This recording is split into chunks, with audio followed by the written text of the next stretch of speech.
Salutations, ladies and gents, welcome to another quick guide. Today we are looking at crafting in Grim Dawn. Now, to get started with crafting, there is a prerequisite quest that you'll need to take care of. It is completed via Burwich Outskirts in that area. I won't give too much away for fear of spoilers, but you will need to complete a quest there in order to gain access to crafting. But once that's done, of course, you'll be good to go and you can start making your own bits and pieces. Now, initially, your access to crafting will be via the Forge Master pictured here in Devil's Crossing. As you get further into the game, you will get access to other Forge Masters. Thus far, you have another one in Homestead once you reach that area as well. Okay, so the idea behind crafting essentially is just to be able to make your own stuff, more or less. And there are a wide variety of weapons, armor, rings and amulets, and those sorts of things. So we'll step through each of the options quickly here. First, we have relics. As you can see, relics go in your slot here to the left of your belt. These are like extra augments, extra stat augments to your character, when you've got a whole heap of them here. Stepping through these other tabs, melee weapons here.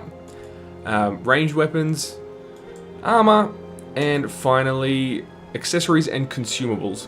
So that is to say your rings and badges and those sorts of things, and necklaces, of course. And you can also craft components, as you can see here, including salves and what are these other ones called here, if I can find some. How are they further down? These as well is what I was looking for, consumables. So oils and ointments and other temporary buff sort of things. And finally, down the bottom, materials, primarily here, ether shards, as well as skeleton keys.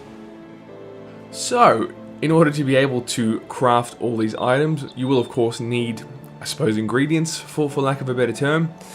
So we'll take a look through some of those now. Firstly, taking a look at relics, you'll often find you need either of a tainted brain matter, a blood of Chthon, or an ancient heart. Now you'll find those out and about on your travels. Primarily you're going to get those from killing sort of the tougher monsters you encounter throughout the place. If I remember correctly, you also get them from some quest rewards, but those are, I suppose, semi-rare, but you should often come about them. Now you'll see here as well, and this goes for most items that you craft, you will need to utilize components as well as part of the item. Taking this example here, we need a frozen heart, a cold stone, and a radiant gem. And if we just step through some examples from, say, the weapons, here you'll see we need a chipped claw in order to complete that. So these components, as I'm sure you're familiar, you'll find out and about through your travels as well, but much more common. So just from various enemies you encounter, chests and bone piles and piles of rocks, you know, all the little treasure chests that you can find throughout the place. Now, in addition, for the majority of things that you'll craft in terms of weapons and armor, you'll find you often need to use scrap, which of course, once again, you find very often throughout the place, or you can sometimes buy from vendors.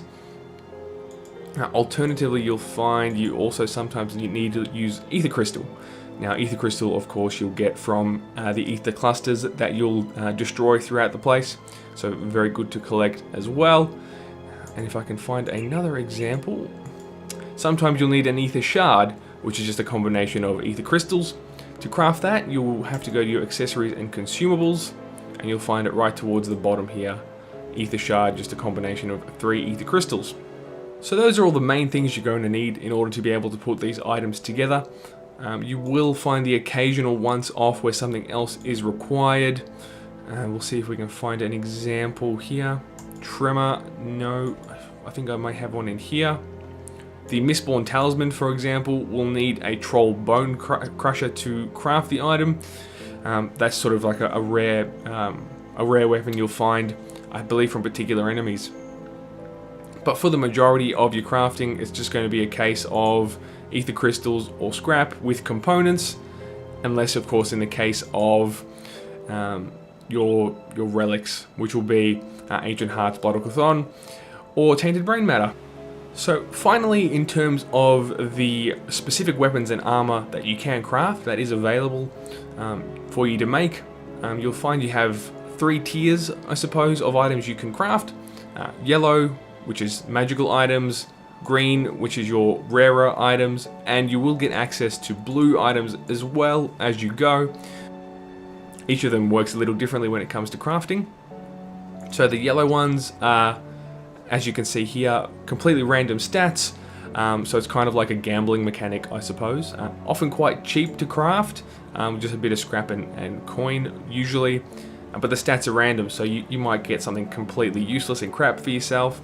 But the gamble is you do have a chance of crafting a very rare sort of green item. You can get green items from crafting these yellow recipes, and they can be what's known as a double affix. So you can get basically 2 unique stat sets on the one item. So if you've got enough scrap and coin spare, you can go through that and see if you can get some uber rare and amazing items. Now you've also got green items which have some predefined stats to begin with, as you can see here. Some predetermined stats and then some random stats. Often are a little more expensive to craft, in that you'll often need a component or something like that. But the trade-off, it's a little more of a safe bet in effect, so you kind of know what you're getting into to begin with. And finally, you can also eventually craft blue items or epics. Completely predefined stats. You can see exactly what you're going to get when you put them together. They'll be probably the most expensive you'll encounter, at least for now. So you completely predefined stats, but will be pretty powerful for you if you have all the relevant ingredients to be able to make it. Now, a lot of these items will be available straight away as soon as you get into crafting, as soon as it's available to you. A lot of this stuff will be here, but you can add to this list or get more and more items to craft. That is done by finding these, your blueprints or recipes, if you will. These are found, again, throughout your travels, off monster drops, and I believe as some quest rewards as well. So you can learn these blueprints and then you can craft them. And that's how you gain access to, as you saw some of my examples here, some of the rarer or epic items available here would come from recipes. So, I hope this has helped with the basics of crafting for you.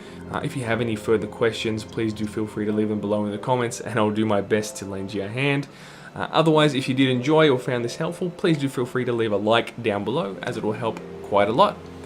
But for now, my name is Kluger and I'm signing off. Have a good one.